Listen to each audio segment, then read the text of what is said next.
Bon matin, Doc. Oui, Steve, bon vendredi. Défaite hier du Canadien de Montréal, Doc, 2-1. Oui. On est quelques-uns dans l'équipe, très émotifs. J'en fais partie. Quand on regarde un match du Canadien que ça perd, on vient en maudit. Il peut arriver qu'on laisse échapper du bout de nos doigts téléphone cellulaire, manette. Quelque chose comme ça. Doc, est-ce qu'on est dû pour une thérapie ou une psychanalyse avec vous? Non, Non? pas nécessairement. C'est un phénomène sociétal, un phénomène humain, qui ne touche pas tout le monde, mais qui touche d'abord, on va genrer. OK. Hommes et femmes, c'est pas pareil. Ah, ben, Comme là, toujours. j'espère. Non, comme souvent. Comme souvent. Hein? Bon. Deuxièmement, être partisan et être amateur. Est-ce que pour toi, c'est la même chose? Non, pas nécessairement, je pense. Ah, amateur de hockey, partisan du Canadien. Exact, il y a une nuance.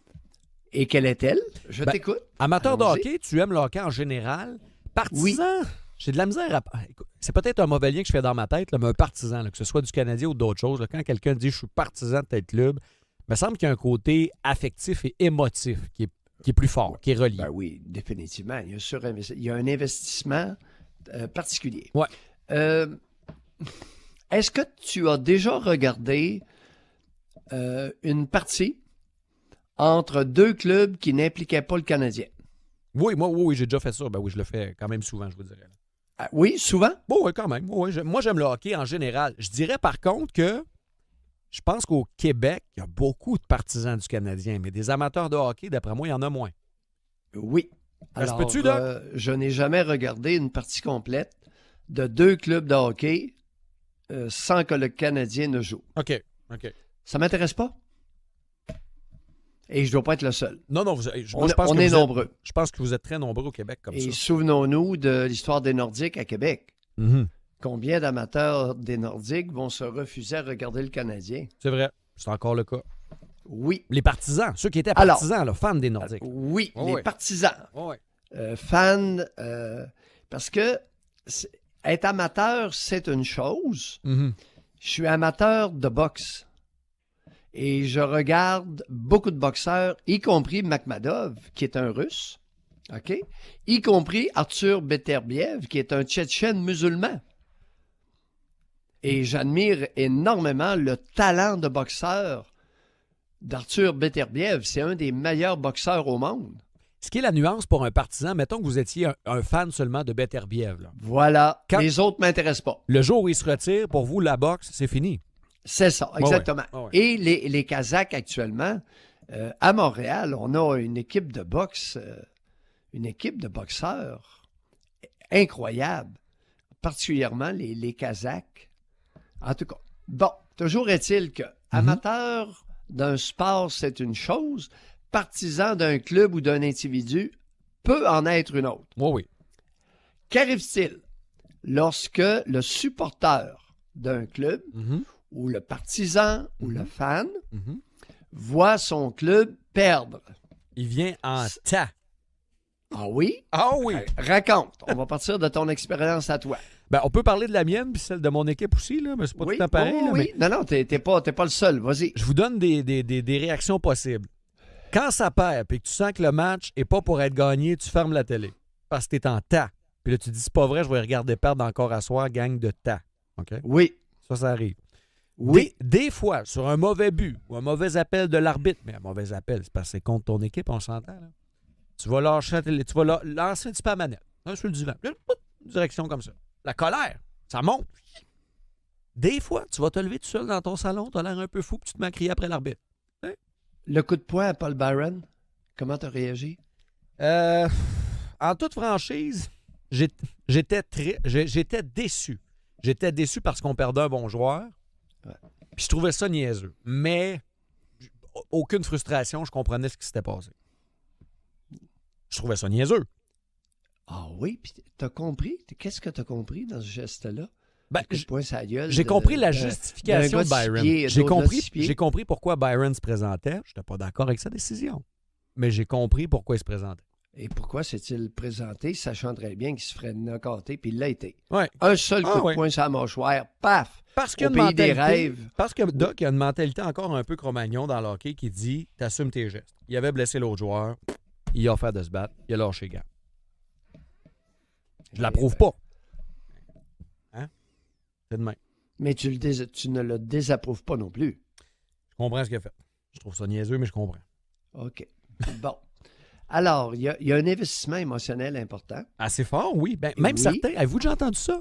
Il y a des docteurs qui vont dire à certains partisans arrête d'écouter le hockey, c'est dangereux pour ton cœur. Tu sais, des fois, des hommes qui vieillissent Non, un peu. Là. Non, c'est de l'insignifiance. Au contraire, ça fait du bien au cœur. Oui, OK. Oui, je pense que là, tu viens de m'allumer. Alors, c'est un exutoire. OK. Tu sais, on se projette dans une activité Ouais. masculine, Ouais. très masculine, et afin d'y trouver un exutoire à des frustrations personnelles accumulées.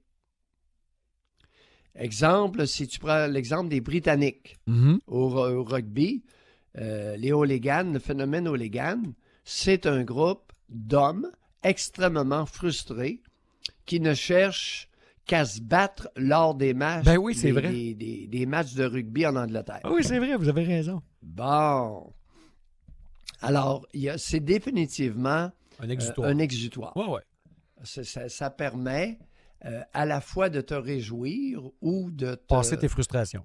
de défouler une partie de frustration refoulée. Mais à travers le temps, ça a été possiblement Et puis- le cas. Pensez à Ouais. Maurice Richard, l'émeute, tu sais, les Québécois, là, les Canadiens français. Oui, histoire, ça pourquoi? donne votre affaire. Pourquoi? Ils se sentent écrasés. Parce que les hommes de tout temps, soit par l'Église catholique ou soit par les femmes par la suite, Mhm. sans aucune croyance religieuse, Mhm. ont été écrasés, vilipendés. Souviens-toi de Lise Payette. Elle me donne de l'urticaire, elle. Lise Payette et son mépris ouvert public sur les hommes ridiculisait cette espèce de guenille de fauteux qui était utilisée comme déversoir Ouais, elle avait pas à ses frustrations personnelles. Ah non, c'est sûr. Et puis Lise Payette, c'était le nom de son mari. Elle n'a même pas été capable de porter son nom à elle. C'était quoi son nom à elle, la Payette? Je sais pas, Doc. Je sais Et pas. écoute, elle divorce du gars, puis elle garde le nom de l'ex. Puis ça se prétend une féministe évoluée. Mm. Alors, des frustrations, il y en a chez les Canadiens français. C'est important d'en être conscient afin de... De peut-être- comprendre l'attitude. Non, à peut-être changer certaines de nos attitudes envers les enfants, particulièrement les garçons. C'était c'était, attendez un petit peu, Lise Ouimet, le nom. Le nom de naissance. Lise Ouimet. C'est une Ouimette, ça? Ouais. Ouimet, Ouimette, là, mais Lise Ouimet, effectivement. Ben, dans ce temps-là, on disait Ouimette. Par la suite, C'est ils ont devenu. peut-être changé pour Ouimet. C'est mais comme les écoute, paquets et les paquettes, là, mais Ben oui. c'est le même monde, mais on sait jamais. Oui. Non, c'était Ouimette. Probablement que c'était Ouimet, effectivement, Doc. Alors voilà pour la. À l'époque. Non, mais c'est incroyable pareil. Alors, Ouais. et on tolérait que cette femme-là déverse son fiel sur les hommes ouvertement, publiquement. Et ça se continue dans les téléromans, dans plusieurs téléromans à la télévision. Ben là C'est où pour je vais ça être que obligé j'en de vous regarde donner- à peu près aucun, oui. Non, mais là, je vais être obligé de vous donner raison. Là. Téléroman, oui. Publicité. Combien de fois le gars a l'air d'un cave, Doc? Oui. C'est tout le temps l'épée de service, là. Puis on a Oui. l'air d'exagérer quand on dit ça, puis je peux même vous donner des fois des exemples films. Vas-y. Je Gêne-toi suis pas. allé voir avec mon plus vieux dernièrement, lui, Oui. capote sur les Lego, et il y a eu un nouveau film Lego là, qui était sorti au cinéma, et l'homme, pouvez-vous croire à ça, Doc? L'homme dans le film, là, on voit l'intervention de la mère, OK? Et la mère doit chicaner, il y a une chicane entre le frère et la sœur là, à propos de Lego, et l'homme est tellement épais qu'elle dit on va faire intervenir votre père. Le père, réagit! Il dit écoutez ce que dit votre mère. Fini. C'est le rôle du père dans ce film-là. Ouais. L'épais qui est en bas, là, L'insignifiance, l'insignifiant qui est en bas, qui dit faites ce que dit votre mère. Ouais, c'est incroyable. Ah non, mais fait que ça existe encore, c'est sûr.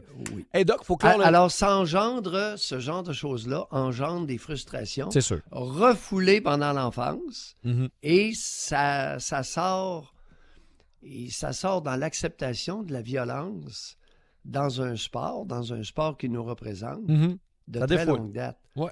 Et c'est pour ça que l'incident de Paul Barron, je le trouve pas drôle. Moi. Et pas anodin nécessairement.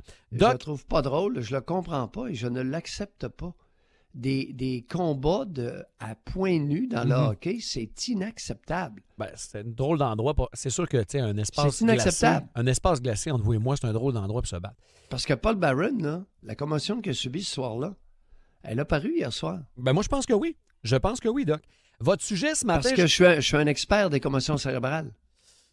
ça se peut que une journée, ça aille bien, puis que le lendemain, ça aille plus. Ça se peut. Parce qu'ils ont un phénomène de fatigabilité. Mhm. Doc, jusqu'à quel point l'infidélité de l'un de vos parents vous a affecté? Ce sera votre sujet ce matin. On vous écoute à 9h30. Expérience personnelle à relater, cher Steve? Non, pas du tout. OK. Malheureusement ou heureusement, Non, mais non. pas du tout. Non. Sur cet aspect-là, pas du tout. Je pourrais pas. Je manquerai gentiment. Oui, je vous ai répondu en toute franchise. Je pourrais pas. OK. Je pourrais pas augmenter votre sujet ce matin. Oui. Au plaisir de Bye, vous écouter à Steve. 9h30. Bon week-end. Oui, à lundi.